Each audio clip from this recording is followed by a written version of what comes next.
A robot wants to pick up an object which it is obstructed by other objects. Which objects must be moved out of the way and how? Symbolic and geometric reasoning are not independent. Decomposition may cause lots of backtracking. We integrate task and motion planning by using a task planner capable of geometrical reasoning. Our task planner handles both functional strips and also state constraints. The state constraints express that no two objects can overlap in the space. Our algorithms are very efficient for many experiments and realistic problems with 3D environments. Our integration of task and motion planning is fundamentally profiting from task planning in an expressive language. Namely, we added state constraints to functional strips.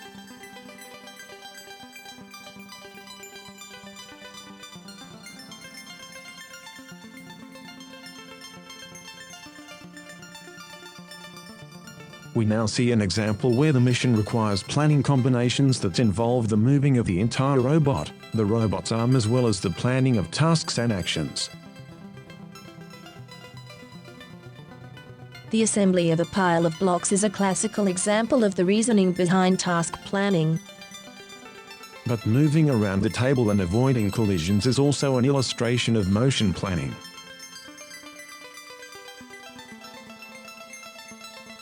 More interesting is that disassembling the pile is not equivalent to all actions in reverse.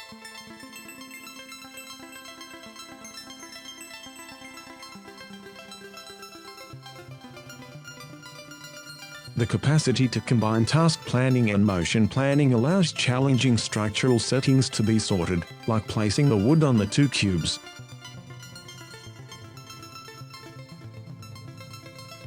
Runtime verification on two robotic learning tasks.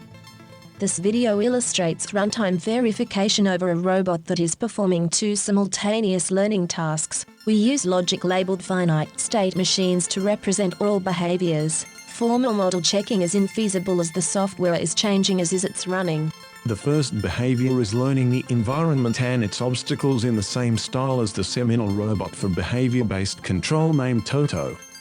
The robot wanders avoiding obstacles, and with its exploration, it builds a topological map. The map enables Bear to gain constants for its feedback loop control, and to, later on, use task planning for more efficient mobility. The second behavior is also performing a learning aiming at controlling the arm. Because the weight of different parts causes challenges, for example raising the arm by a particular angle requires more power than lowering the arm by the same angle. Each learner is working independently and concurrently.